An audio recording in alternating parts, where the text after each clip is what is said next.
عادەتی بازرگانەکان وایە ئەڵێ هەموو شتێ بە قەڵەم و کاغەز بۆی زەرەر نەکەن بۆ هیچی ون نەبێن باشە منیش ئەڵێم بە قەڵەم و کاغەز کاکەوەر بە حسابێکی خۆمان بکەین ئەوە قەڵەم و کاغەز پیرترین کەسمان لەم مەجلیسەیە کێیە عمری چەنە وتمان 70 80 90 ساڵێکی تایە تۆ ئەڵێ بڵێ 100 ساڵ باش ئەم 100 ساڵە وازی لێ بێنە مەڵێ خەوی تایە نەخۆشی تایە هیلاکبوونی تایە ئەوانە نا هەر بڵێ خۆشی بۆ ئیسراحەت بۆ هەر لە کەیف و سەمایە بۆم دوای ئەو 100 ساڵا بێ بەچی تاو نا قبرێکی تەنگ و تار هەتا ڕۆژی قیامەت قبریش پێغەمبەر صلی الله علیه و سلم فەرمێ یا باخێکە لە باخەکانی بەهەشت یا چاڵێکە لە چاڵەکانی ئاگر باش تاو لەیساوە تا قیامەت دیتە ئەگەر چاڵێکی ئاگریش بوو تاو نا ئەمە هێشتا عالەمی بەرزەخ بوو اینجا زیینوە بیتەوە بۆ کەی بۆ ڕۆژی قیامەت ڕۆژی قیامەت چییە یەک ڕۆژە یوم القیامە یعنی ڕۆژی قیامەت یەک ڕۆژە بەڵام في يوم كان مقداره 50,000 سنة ئەو ڕۆژی قیامەتە 50,000 ساڵی دنیاە 50,000 ساڵی دنیا کاکی 100 ساڵەکە دڵە بە عومرەکە و خۆشە و ڕاوبواردووە 50,000 ساڵ ئیتر نەجا دوای 50,000 ساڵەکە نا ئەو بەس ڕۆژی حسابکردنەکەیە ئەو بەس حساب و لێپرسینەوەیە قەبرەکە هەتا قیامەت قیامەتیش 50,000 دانە ساڵ ئەمە هێشتا نەگەیشتوویتە ماڵی خۆت ئەمە ماڵەکە نیە ئەمە ڕێگەکەیە لە دوای ئەوە ئیمە الجەنەت ئەبەدا و ئیمە النار ئەبەدا یا هەتا هەتایە بەهەشت یا هەتا هەتایە جەهەنەم خوا پەنامان بە باش لە ڕیاضیاتە علامەتێکەیە ئابەم شێوەیە پێوتێ هێمای مالا نیهایە مالا نیهایە یعنی ناکۆتە لە ڕیاضیاتە لە هەج مامۆستایەکی بیرکاری پرسیت هەج ڕقەمێک هەرچەند گەورە بێ ملیار بێنە تەقسیمی مالا نیهایەیکە یعنی ڕێژەکەی وەرگرە ئەکاتە سفر ئەکاتە سفر یعنی هیچ یعنی ئەگەر تۆ نەخ 100 ساڵ عمرێ بوو بێ ملیارێ ساڵ عمرێ بوو بێ لە چاو ئەو مالا نیهایی بەهەشت و جەهەنەمەیە هەرەکاتە سفر یعنی من و تۆ شەڕ لەسەر سفرەکەین لەسەر هیچ پێغەمبەری صلی الله علیه و سلم فەرمێ ڕۆژی قیامەت یؤتى بأنعم أهل الدنيا من أهل النار نازدارترین کەسی خەڵکی دنیا ئەهێنن کە خەڵکی جەهەنەمە خوا پەنامان بە کە جەهەنەمیە نازدارترین کەس کە لە دنیا ناخۆشی بەسەر نهاتوو و دۆڵەمەند بوو و جوان بوو و خزمەتکاری هەبووە و لەشی ساغ بوو هەموو نیعمەتەکانی هەبووە ئەڵێ ڕۆژی قیامەت دەیهێنن ئەو کابرا جەهەنەمیە کە لە دنیا لە هەموو کەس نازدارتر بووە ئەفەرمێ فەیوغمەس غەمسەتەن فی النار یەک تێ هەڵکێشان لە ئاگری هەڵەکێشنەوەی هێنە دەرەوە اینجا لە خوای گەورە پێڵێ هەر ڕەئیتە خەیرەن قەط تۆ قەت خۆشی لە خۆت دیوە ئەڵێ لا وعیزەتیک یا ڕەبی نە بە عیزەتی تۆ خوای گەورە خۆشی مەعنا بێ من نەمدیوە لە بیریە باتەوە یەک تێ هەڵکێشان لەو ئاگرا ئەوەی خۆشی بێ هێنێتە دەرەوە لە گیانی اینجا فەرمێت ويؤتى بأبأس أهل الدنيا من أهل الجنة بەڵاویترین کەسی دنیا کە دایم لە نەخۆشی و بەڵا و موسیبەت و تەنگەژەیا بوو خۆشی لە خۆی نەدیبوو لە دنیاە هەر لە ئازارا بوو هەر لە عەزابا بوو لەوانەی کە لەوانەیە بەسەر سنگ و دەبوو چاوەڕۆن بە ڕێگەیە ئەڵێ ڕۆژی قیامەت ئەیهێنن خوای گەورە فەیغمەس غەمسەتەن فی الجەنە یەک تۆزی خاتە باشتەوەی هێنێتە دەرەوە یەک تۆز اینجا پێڵێ هەر ڕەئیتە بؤسەن یاخود شەڕەن قەط قەت ناخۆشی و دیوە ئەڵێ لا وعیزەتیک یا ڕەبی نە بە عیزەتی خوای گەورە ئەوەی ناخۆشی بێنەم دیوە ئەوە بەهەشتە و ئەوەش جەهەنەمە ئێمە ئەهلی ئیمانین ئێمە کەسانێکین باوەڕمان بەخوا هەیە ئێمە ئەزانین ئەمرین کە مردین حسابمان لەگەڵا ئەکرێ زیینوە ئەکرێینەوە باشە ئەگەر کابرایەک باوەڕی بەخوا نەبێ قەیناکەوە ناگەڕێتەوە کابرا نەکبەتە و نابوتە و هم کەلەنعام بەل هم ئەضەل بەڵام ئێمە بۆ دڕق بووین ئێمە بۆ خوامان بیر ناکەوێتەوە ئێمە بۆ باوەشمان کردو بە دنیاە ئێمە یەکی موسڵمان کە قیامەتمان لە پێشاوە و ئەزانین خوامان باتۆ لای خۆی و پێمان ئەڵێ بۆ دوات کرد بۆ ئەمەد کرد ئەم پارۆل لەکوێ هێنا ئەم پارەی و چۆن پیا کرد چۆنی خەرج کرد کە پێغەمبەر صلی الله علیه و سلم فەرمێ هیچ کەس پێی ناترازێ لە قیامەتە هەتا چەند پرسیارێکی زۆر گرنگە لێی نەکەن. یەکێ لەوانە گەنجی و لە چیا سەرف کرد؟ خەریکی چی بووی؟ ئاوەرە تۆ جوابێک بۆ خۆت دانێ گەنجی لە چیا سەرف کردووە؟ خەریکی چی بووی؟ عمر بەچی بردەسەر؟ ئەو پارەی پەیاو کرد چۆنی خەرج کرد؟ لەکوێ هێنا و لە چیا سەرف کرد؟ ئەو سەحەتە خۆشە و جوانەی کە ئیسا قەیری نازانی تا نەخۆش نەکەوی چۆنە سەرف کرد؟ ئەمڕۆیە کە تۆ لەشت ساغە و خزمەتی دینی پێکرێ خوان لەبیر نەبێ سبەینە کە بووی بە پیرەمێردێکی پێتوانای کەڵتە لەویا کەوتی تازە تۆ ئیسفادەی چی هەیە؟ تازە ئەگەڕێیتەوە بۆ لای خوا تۆ بەکردن گەڕانەوە بۆ لای خوا واجبە لەسەر هەمومان بگەڕینەوە. ڕەمەزانمان لە پێشە بیکەن بە خاتی خوا. ئەم ڕەمەزانە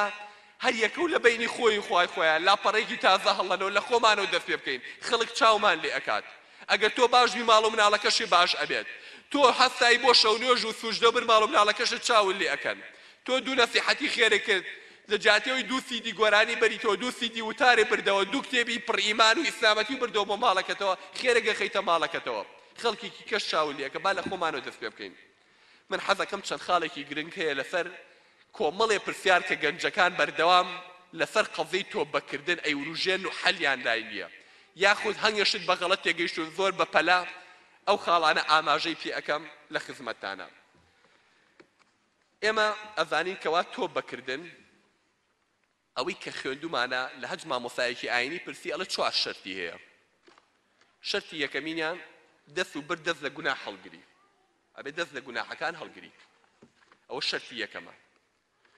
شەرتی دووهەم ئەبێت پەشیمان بی لەوەی کە کردوتە. شەرتی سێهەم بەڵێن بەی کە نەیکەیتەوە لە دڵی خۆتا قەرار بەی کە نەیکەیتەوە جارێکی تر. دەستی لێ هەڵگرا پەشیمان بە لەوەی کردوتە وعد بەی کە نەیکەیتەوە. خاڵی چوارەمینیشان ئەگەر حەقی خەڵک بوو ئەبێ بیدەیتەوە. ئەگەر ظڵمێکی لە خەڵک کردبوو ئەبێ ئەو حەقا بدەیتەوە. باش بەڵام من ئەم چوارە تقریبا هەمومانەی زانین. پێمان وتراوە الحەمدولیلا ئەوەی کە موسڵمانێ و کەینی هەیە لەسەر ئەوە شتێک فێر بۆ شتێکی پێوتراوە. بەڵام کۆمەڵی خاڵی تر هەیە کە من حەزەکەم ئیضافەی کەم بۆ ئەم چوار شتە بۆ ئەوەی تۆبەکانمان ڕێک بێ و گەڕانەوەکانمان بەو شێوە بێ کە خوای تەبارەک وەتەعالا خۆی ئەوێت. خاڵی یەکەم ئێمە ئەو تۆبەیی کە ئەیکەین کە ئەو گەڕانەوەیمان بۆ لای خوا ئەبێ تۆبەیەک بێ لەبەر خوا بێ لە ترسا نەبێ. مەسەلەن بۆ نمونە ئێمە زەلاممان هەیە تۆبە لە گوناحەیەکە لەبەرەوەی تر بۆی ناکرێت لەبەرەوەی کە گوناحەکەی بۆ ناکرێت ئێتا وەڵات تۆبەم لێ کردووە نایکەم پارەی پێ نەماوە ئەڵێ تە عەرەق ناخۆمەوە کاک تۆ پارە و پێ نەماوە کابرا پیر بووە بۆی ناکرێ ئەڵێ تر زینا ناکەم تۆبەم کردووە. تۆ یەکێک لە مەرجەکانی ئەو تۆبەکردنە ئەوەیە کەوا ئەو شتە لەبەر خوا بێ لەبەر هۆکارێکی کە نەبوو بێت لەبەر خوا ترسی خوا وای لێ کرد بێتی بگەڕیتەوە دەست لەو گوناحە هەڵگری نەک هۆکارێکی دنیایی. ئێمە هەمانە کابرا لەبەر سمع و ناوی خۆی واز لە گوناحەیە لێ نایکا بەڵێ با عیبانە بۆ لەبەر خوا نەبووە خێرە ناگا خێرەکە بۆ نانووسێ ئەو تۆبە نییە. هەمانە لەبەر سەحەت و قووەتی خۆی ئەترسێ تووشی نەخۆشیەک بێ واز لە هەنگێک گوناحێنێ نایکا لەبەر سەحەتێتی لەبەر خوا نییە. ئەبێ ئاگاتان لێ بێ وردەکاری ئەم ئیشە بزانن خوا ئاگای لە ترپەی دڵمانە. تۆ بزانی لەبەر چی ئەگەر کاری نەکرداتە سەر سەحەتێ نەدەکرد ئەگەر بزانیا لەناو خەڵکە ئابڕوو ناچوو نەدەکرد لەبەر خوا وازێنایە لە ترسی خەڵک. ئەمە شەرتە ها ئەمە بێزانی تۆبەکردن لەبەر خوایە لەبەر خەڵک نییە. خاڵێکی تر زەلامێک ئەڵێ تۆبەم کردووە باش هەر بەڕاستی شێتی تۆبەی کردووە لە گوناحەکە نەشی کردوێتەوە لە ڕۆژەی شکوت تەرکی کردووە نەچێتەوە بەلایە. بەڵام ئەم زەلامە هێشتا شیرینی گوناحەکە لە دڵیا ماوە شیرینیەکەی هەر دانیشە پیر بووە لەناو گەنجان نایگەڕێتەوە زانن کە گەنج بوون باسی کوڕێنی خۆی گەڕێتەوە ئاوای کردو ئاوای کردووە. ئەگەر تۆ پەشیمانی بە فەخرەوە بە شانوباڵی گوناحەکانتە هەڵەیی هێشتا شیرینی گوناحەکان وأشربوا في قلوبهم العجل بكفرهم جوولەکەکان خۆشەویستی گوێرەکەکان تا ئێستاش لە دڵیان نەماوە گوێرەکەکەی کە موسا سووتانی و کردی بە خۆڵەمێش و فڕێیایە نەئاکەوە هەیە کەسەیە شیرینی گوناحەکە لە دڵیان ماوە وازیشی لێ ناوە بەڵام حەزی لێ ئەکا ئەوە یەکێکی ترە لەو مشکلانە ئەبێت تۆ وان لێبێت ڕق لەو گوناحە بێتەوە ڕق هەتا وای یعنی زەلامێک زینای تەرک کردووە کەچی زۆر جار بەداخەوەی بووی عەرەقی تەرک کردووە بەداخەوە بووی جگەرەی تەرک کردووە بەداخەوەیە بووی حەزەکە فرسەتێ بێ بیکێشێتەوە ئەو تۆ بەکردن نییە تۆ بەکردنەوەی بێزن لێ بێتەوە هەر جارێک بیری کەوتەوە گیانت دایەزە بڵێ خوایە پەشیمانم من فڵانە ڕۆژە و گوناحەم کردووە خوایە شیرینی و گوناحە لە دڵم دەرکەی خاڵێکی تر ئەبێ دەستپێشیکەی بۆ تۆبە هەنگێ کەسێ لە باشە پەلە مەکە با بێ ڕەمەزان بیشەڵا تۆ باکەم ئەکاکی کێ گرنگتیایی تێ تۆ تا ڕەمەزانە ژی کێ گرنگتی داوی تێ تا ڕەمەزانە ژی باسی خەلیفەیەک لە خەلیفەکانی زمانی عەباسەکانە گێڕنەوە باوکی عەمری خوایکە جان باوکە مرد و کوڕە بوو بە خەلیفە نازانم مقتەدیر بیلایە کامیانە باوک مرد و کوڕە بوو بە خەلیفە لەم لاوە تەعزیە لەم لاوە شاییە تازەیە باوک مردووە شاییە کوڕە بووە بە خەلیفە باش شەو کوڕە لە خەوا بینی هاتنە خەوی پیان وت تۆ تا 22 ساڵ حکمەکەی تا چەند تا 22 ساڵ حکمەکەی کە خەبەری بۆ بوو بەیانی کاکە یەک ئاهەنگی گەورەی گێڕاوەت یازانە خەوێکی زۆر خۆشم دیوە ئەمەلی خێری پێ ئینشەڵڵا تا 22 ساڵی تر من لەسەر حکمە بم لەسەر تەختی خەلافە دەبم 22 ساڵ وەڵا ئاهەنگی گێڕا دۆست و ئەحباب و کردی بەهەرا وەڵا شەو بۆ خۆی ڕۆحی دەرچوو مرد دا بالفعل ناوی لە تاریخایە شەوێک خەلیفە بوو بۆ یەک شەو بۆ بەیانی مرد سبحان کە بۆیان حساب کرد فەیان کرد ئەو شەو ببوو بە 22 ساڵ تو مەسخەوەکە بە عەکسەوە تێگەیشت وتیان تا عمرت تەوا بێ بە 22 ساڵ حکمەکەی جوای زانی تا 22 ساڵ لەسەر حکمە بێ یعنی ئەم دنیای فتنەی وای تیا ئینسان پێی هەڵە خەڵەتێ کاکە پەلەکە بۆ تۆ بەکردن زوو فریایکەوە کێ گرنگتیەوە یاویتێن تا سبەینی ئەژی مامۆستایەکی بەڕێز بۆی گەڕامەوە کە زۆر سیقە بە مامۆستا نوری فارس خوا تەمەنی درێژکا و لەشی ساغ بێ ئینشەڵڵا بۆی گەڕامەوە باسی زەلامێکی دەوڵەمەندی بۆ کردن وتی سەری بە فەرزی خوایە ناکرد وتی عمری لە 65 تێپەڕی وتی ڕۆژێکیان زۆرم نەسیحەت کرد وتی وەڵا پاش ماوەیەک هات و مژدەی یانوتی ئەزانی دەستم کردووە بە نوێشکردن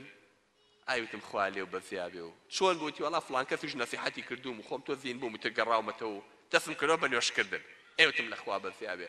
دەی مادەم وایە تۆ زۆر دەوڵەمەندیشی زەکاتەکەشی بە وتی ئەمەیان چییە تم زەکاتی دینی خوای گەورە یەکێک لە فەرزەکان دایناوە زەکاتە وتی زەکات دەزانم وی پارایە وتم وتی ئەوە چۆنە زۆرە وتم لە کولی 40 دینار دینارێ ئەوتی بۆم حساب کە جا زۆر برادرم بوو زۆر سیقم پێکە وتی وەڵا بۆم حساب کرد پارەیەکی زۆری کرد های وتی وەڵا ئەگەر وا بێ نوێژەکەش ناکەم وەڵا خەریکە ماڵم کاولە کرد وەڵا سبەی لە شتەی کەشم لێ دۆزنەوە سبحان الله وتی بەهۆی ئەوە نوێژەکەشی تەرک کرد وتی وەڵاهی 2 مانگی پێ نەچوو دوای ئەوە مرد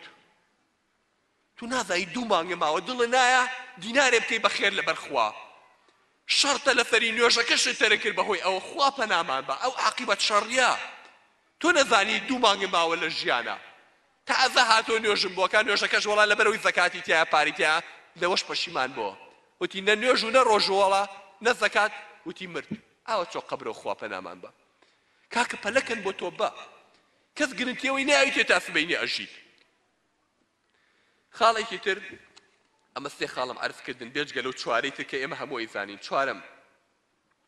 ئەبێ لە تۆبەکە و بترسی هەڵوەشێتەوە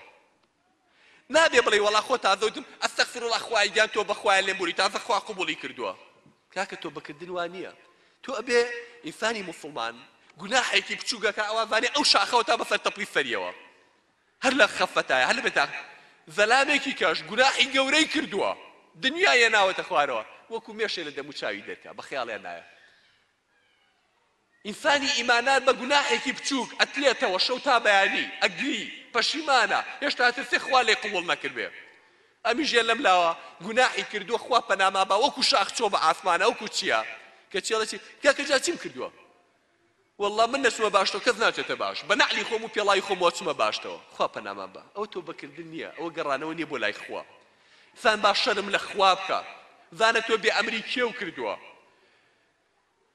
من مامۆستایەکم دەرزەڵێمەوە، چەند ساڵە دەرزەڵێمەوە، باوەڕتان بێ نەک من هەج مامۆستایەکی تر کە دەرزەڵێتەوە لە مەکتەبە لە دەرسێکە 4 جار 5 جار بە تەلەبەیەک بڵێم جوان دانیشە و جوان دانانیشە پژمەل یەگرم و فڕێمە دەرەوە. باشە بەس نوێژ نەکردن، بەس نوێژ نەکردنەکەی حساب کە زەلامێک کە نوێژی نەکردو ڕۆژی 5 جار گەورەترین بێ ئەمری خوای کردووە، بێجگە لە گوناحەکانی تر لە غیبەت و نەڤەر و بوختان و گوێندان و ناشکوریکردن و ئەملا و ئەولا. وەرە حسابی کە ئەم هەموو گوناحە کۆی کەرەوە عمرت چەنە، هەر ڕۆژی چەند گوناحی کرد بێ، بە چەند گوناحەوە ئەچیتە بەردەمی خوا. هێشتا تۆ منت بەسەر خوایاکەی. زەلام دێ بۆلام باشە مامۆستا ئەگەر ئەو شتە بکەم خێرەکەی چەنە؟ خوا چەندم بۆ نووسێ، ئەگەر ئەو نوێژە بکەم خێرەکەی زۆرە، زۆرم بۆ نووسێ. ئەوکو وایە زەلامێک ڕەش و ڕوود نەکبەت لە برسا مردوو جلەکانی دڕاو لەو سەرجادەیە کەوتووە، تۆش بە زەی و پیایەتەوە پەلیەک گرێڵێسە بە قوربانمە بوار داماو بووی هەسەر با ببەمەوە بۆ ماڵەوە. ئەی بیتەوە ماڵەوە جوانی بیتە حەمامەوە جلی جوانی ئەیتێ پاکی ئەەکەیتەوە ئیسراحەت خواردنی باشە خەیتە بەردەم ئەڵی دەی بخۆ. ئەڵێ جا باشە ئەگەر بخۆم چی مەیتێ؟ ئەگەر بخۆم چی مەیتێ؟ ئەختوامە قسەیە؟ خوای گەورە تۆ بێ ئەدەبی و غەڵەتی کردو بەرامبەر بە خوا. خوا بانگی دەکالە وەرە لێو ببورێم، وەرە بڵێ ئەستەغفر الله، بڵێ سبحان الله، با دەخێری بۆ بنووسم و دە گوناحی لێ بکەمەوە، بڵێ لا إله إلا الله، با بینی عەرز و عاسمانی بۆ پڕکەم لە خێر. ئەگەر واموت زۆرم خێرەیتێ چەندمەیتێ؟ تخوا ئەمە قسەیە؟ یعنی زەلامی وادی ئەمە نەک بڵێ شتێکی غەریبێت. چەند جاریە نەم پرسیارە لەم نەکەن مامۆستا ئەو شتە خێرەکەی چەندە؟ زۆرە؟ یعنی ئەگەر زۆر نەبێ نایکە. یەکێکی تر لە شەرتەکانی تۆبە استدراك ما فات من حق الله إن كان ممكنا. ئەگەر زانی و حەقێ فەوتاوە ئەمڕۆ بۆت ئەدرێتەوە، شەرتی تۆ بە ئەوەیە بیکەی. مەسەلەن تۆ ئەگەر چەند ساڵە زەکاتت نەیاوە، دەوڵەمەندی، ئەمڕۆ تۆ بۆ کردو گەڕاویتەوە، دەبڕۆ زەکاتانی پێشوش بە ئەو خێرانی پێشوو کە حەقی پێشووتر بکەرەوە، حەق بکەرەوە، حەق. ئەمڕۆ مادەم شتی زیاتری پێکرێ، مەرجی تۆبەکەت ئەوەیە بۆی بیفەرمێنی کە تۆبەیەکی ڕاستیت کردووە، نەک بێ بە هینێکەوە ئەڵی لە جەرگە دەبڕن تاکو دڵێت دێ دینارێکەی لە ناو پارەکانی ئاگەڕێ سەد ئاوای لێک ئازانێت 250 بدۆزێتەوە بیا بە کابرا ژێشتا دەستی ئاوە زۆر بەرنابێت لێ بێتەوە یەتە ئەو لا ئاواکەوە زانێت دنیای داگیر کردووە 250 کردووە بەخێر. پیاوی موسڵمان پیاوی خێرە و مەنگ جارێ بە دوای خراپەکانی پێشوو ئەگەڕێ کون بە کون حەلی کا و چاکی کات بڕی کاتەوە، ناژێڵێ کەس پێی بزانێ. تۆ بەکردن ئەوەیە بدەوێت کەلێنەکانی پێشووت پڕکەیتەوە. کاکە بەوە هین مەبە بە خۆمنوتم ئەستەغفیرڵڵاه تاو شەوێ دەستم بەرز کردو بە ئاسمانوتم خوایە پەشیمانم بۆ عەدوێ جاریکە و گوناح ناکەمی کە تاو قابلە بۆ لێم خۆش نابێ. ئەو تۆ بەکردنی تەواو نییە، ئەوە نوقسانە ئەو تۆبەیە. یەکێکی تر لە شەرتەکان ئەو شوێنەی گوناحی تیاکەی لێی دوورکەوەرەوە. مەسەلەن شوێنێکەیە تۆ چیتە ئەو شوێنە بەهۆی ئەو جێگەیەوە تووشی گوناحە بی، هەر جارە چیتە ئەو جێگەیە تووشی گوناحە بی، لێی دوورکەوەرەوە کاکە. وەک وایە تۆ بەنزینی خسبێتە تەنیش ئاگرەوە، مادەم ئەزانی بەهۆی ئەوە تووشی گوناحە بی، ئەگەر ڕازەکەی تۆ بەو کردووەسە شوێنەکە بەجێ بێڵە کاکە لەوێ مەبە، مادەم تۆ بەهۆی ئەو جێگەیەوە تووشی گوناحە بی. یا هەر دڵێ بۆیە حەزت لێ و دڵێ بۆی لێ ئەدا. یەکێ لە مەرجەکانی ڕاستیەتی تۆ بەکردن ئەوەیە شوێنی گوناحکردن بەجێ بێڵیت، نەگەڕیتەوە بەلایە، بیخەیتە پشخۆتەوە وازی لێ بێنی، ئەو شوێنەدا ئاگر بێ. یەکێک لەوانەی کە خوای پێغەمبەر صلی الله علیه و سلم دەرحەقیانە فەرمێ کە ئیمانی تەواوە أن يكره أن يعود في الكفر بعد أن أنقذه الله منها كما يكره أن يقذف في النار. چۆن کەسێ پێی ناخۆشە بخرێتە ناو ئاگر و ئاوا پێ ناخۆش بجاریکە بگەڕێتەوە بۆ کفر و بۆ خراپەکاری. باش یەکێکی تر لە شەرتەکان ئەو ڕەفیقەی کە هانی خراپەکەی ئەیایت و ئەیویست گوناحی پێ بکە لێی دوورکەوەرەوە، پیاوی چابن.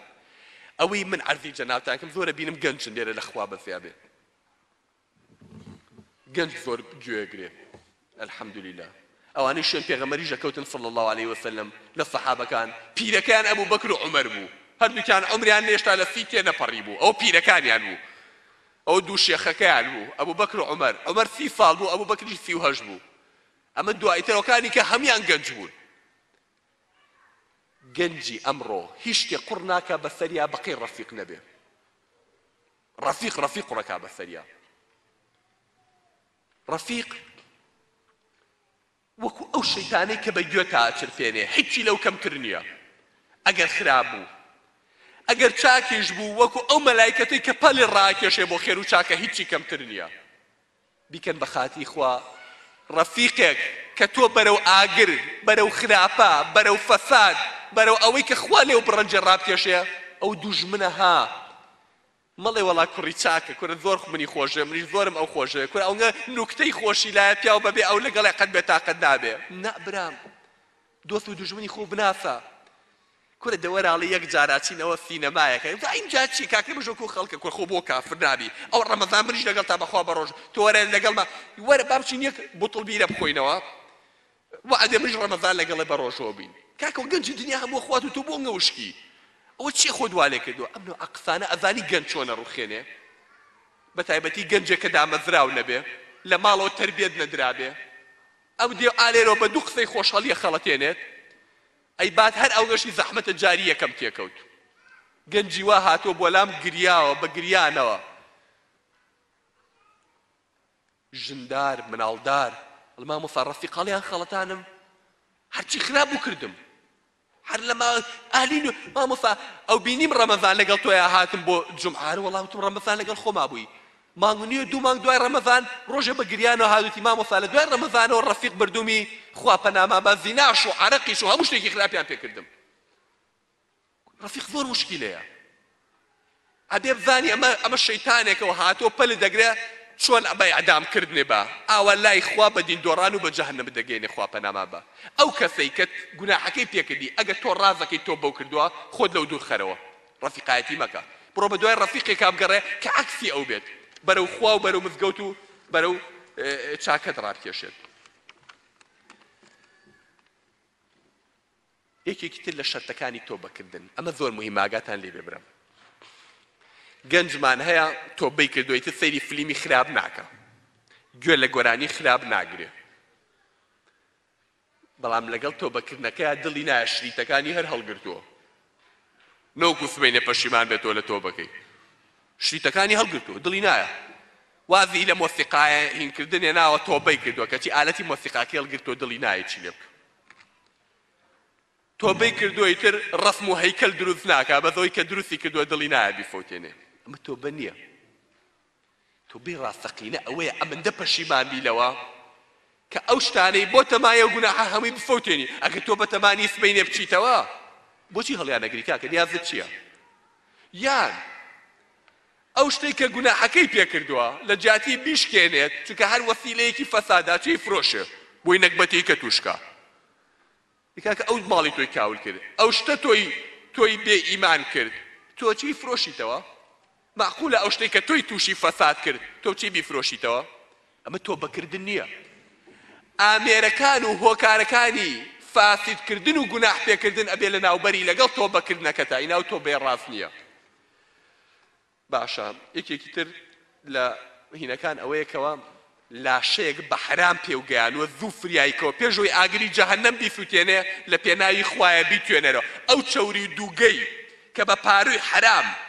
قەڵەور کردەوە پێوگەیانوە ئەگەر فریای نەکەویت خێرا بە عیبادەت و ذکر و گریان نەیتوێنیتەوە لە جەهەنەما بۆ دەتوێننەوە تۆ تا دوێنێ هەموو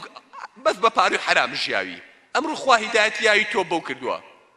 ئەو لەشەی کە ئەزانی بە پاروی حرام بە خواردنی حرام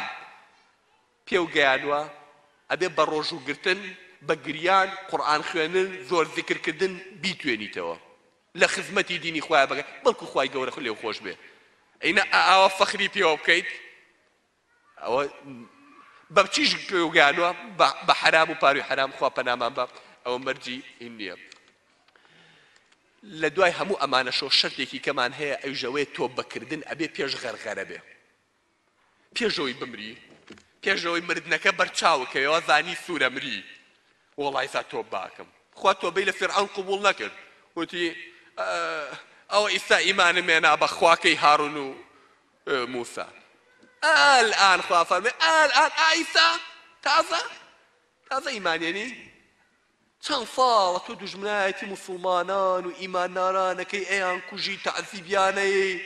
قەتڵ و عامیانەکەی تعدا لە شەرەف و ناموسیانەکەی دار بە دەریانەکەی شار بە دەریانەکەی ماڵیان کاولەکەی ئیسا مردنە دیوە بە چاو ئیسا زەنامی وا هەیە مامۆستا وەڵڵا خۆ سەدام شایەتمانی هێنا خۆ تازە مردنەکەی بینی بۆ عەزراییل لەبەر چاویە بوو پەتەکە تازە ئەشهەدو ئەن لا ئیلاهە ئیلا الله ئەشهەدو ئەنە محەممەدە ڕەسوول الله ئەی سەدی هەرو سەید ڕەیسە بووە لەم شاری هەولێرە من لە بیرمە تەلەبە بووم ڕۆژێکیان لە کولێ لەوحەیەکیان هێنا لەوحەیەکی گەورە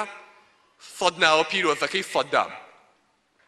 هو السيد الرئيس القائد المهيب الركن الفارس العروبة نازانم سيف الشي قادسية چی هەتا خوارەوە سەد ناوە پیرۆزەکەی سەدام خوای گەورە نەوە ناوی هەبوو ئەو سەد ئەیوە ئەنا ربكم الأعلى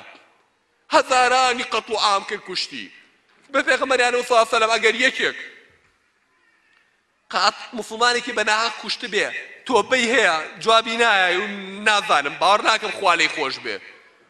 کە موسڵمان ئەم مەلایینی بەناحەق کوشتووە وەڵا شایەتمانیە ناخۆ ئەخە مردنەکەی دیبوو یەکێک لە شەرتەکانی تۆبە ئەوەیە لە شەرتەکانی تۆبە ئەوەیە پێشەوەی مردنەکە ببینی تۆ بگەڕێیتەوە لای خوا ئەو دو سێ سەعات پێشەوەی ملیکەن بە پەتەکەیە کابرای ئەمریکای گەڕێتەوە لە حاڵەتێکی نەفسی بۆ هات لە تاوە چەند دەرزیان لێ و هادییان کردەوە هاوارێکری کاکێک مەسئولی ئەمریکیم بۆ بێنن بە بۆش بڵێن پێی بگەێنن بڵێ سەدام ئەڵێ هەرچی ئیسلامی هەیە بۆی قەتڵ و عامەکەم لە ناوێ بم بەس ئیعدامم نەکا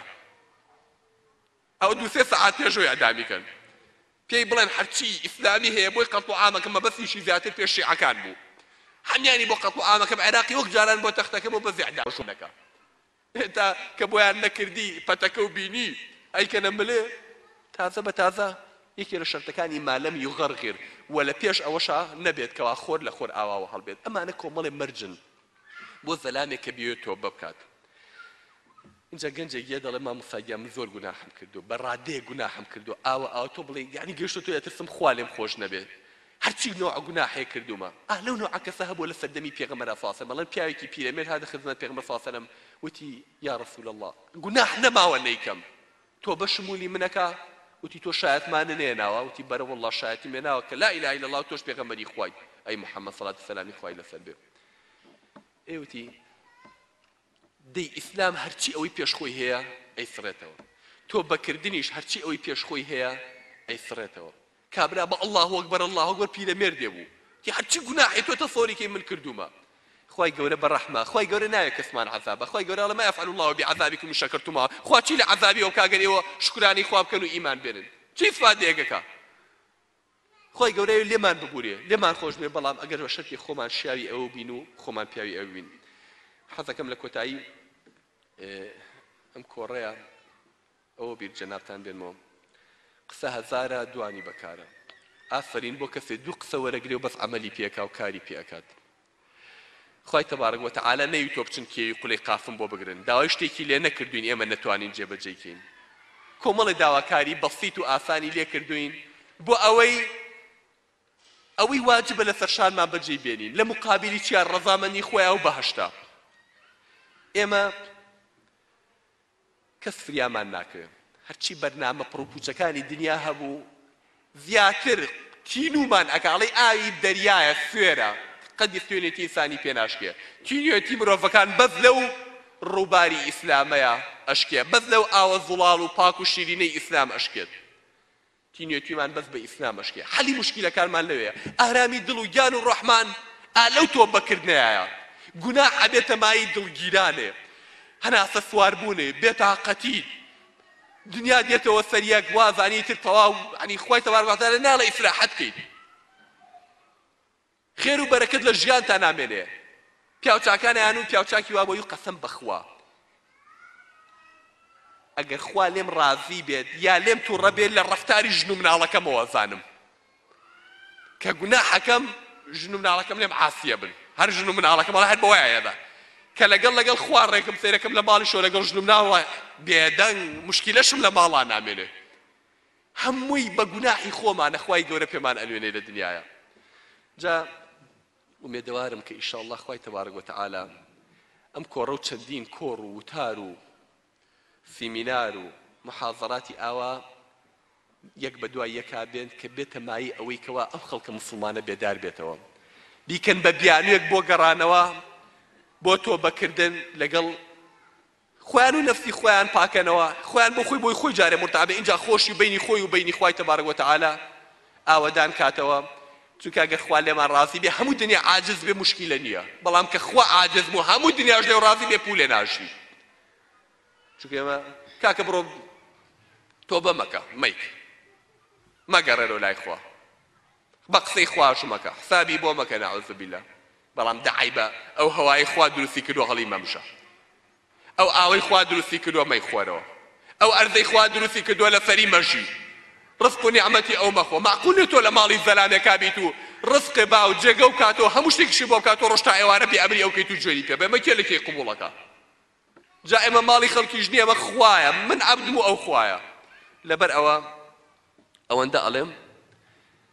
شەرمە بۆ ئینسان کە خۆی نەناسێ و پەروەردگارەکەشی نەناسێت ئێمە چنگێ خۆڵین لە خۆڵ دروست بووین و ئەبووینەوە بە خۆڵ جا لەبەر ئەوە با قەیری خۆمان بزانین خۆمان لێ نەگۆڕێ و خۆمان لێ نەبێ بەخوا هەموو جار قسەیەکەکەم ناشرینیشە بەڵام بۆ ئینسان قەیری خۆی بزانێ کام زەلامەمان ئاوە لوتی بە ئاسمانە ڕۆشتووە دە سیارە لە پێشەوە ڕۆ دە لە دواوە و دەرگای بۆکێتەوە فەرموو ئاوە سەیری دنیاکە و پێی وایە ڕۆحی و خەڵکام و بەدەستیەوە لەگەڵ ڕێز ماڵم قسەکەش ناشینێ بەڵام ناوسکی تەنەکەی پیسایی تایە ئەو بەچی خۆتی وا لێ گۆڕاوە کامریە بیتەوە بەچی بە ئاڵتون ئەو خەڵکا بێ بە قوڕ و بە خۆڵ تۆ بیتەوە بە ئاڵتون ناوسکی تەنەکەی پیسایی تایە تۆ بەس بۆری میزە بگیرێ هەموو دنیا بیختۆ بێ بەخشی بەس بۆی نەجاتێ بێ مێشولێ بچێتە گوێچکە تۆ هاواری دنیا لێ بەرزە بێتەوە نەجاتێ بێ پاروێ نان لە قوڵ تا بگیرێ چاوە ئاوە دەرە تۆقێ زوو فریان نەکەوێ بۆری هەرافە بگیرێ ئەخیر کەی خۆت بەچی لێ گۆڕاوە جا ئەوان وابن ئێمە هەر هیچ جا لەبەرەوە ئینسان قەیری خۆی بزانێ گەوری و دەسەڵاتی خوای گەورەش بزانێ داواکارم خوای گەورە هیدایەتی هەمومان باد ئەم گەنجانە بێدار بکاتەوە بەرەو ئیسلامیان بگێڕێتەوە ئینشاءالله ئەم ئومەتە عەزیز کاتەوە بە ئیسلام خوای گەورە بمان پارێزێ لەو بەرنامە پڕوپوچانەی کە هێناویانە ئەیانوێ بیکەن بە بەدینی ئیسلام و بیکەن بە قوڕگی گەنجەکانمانە و تووشی تەسەمومیان پێ بکەن عەقیدە و فکریانیان پێ تێکگەن خوای گەورە ئیسلام کات بە چەترێکە هەمومان لە ژێریا بحاوێنینەوە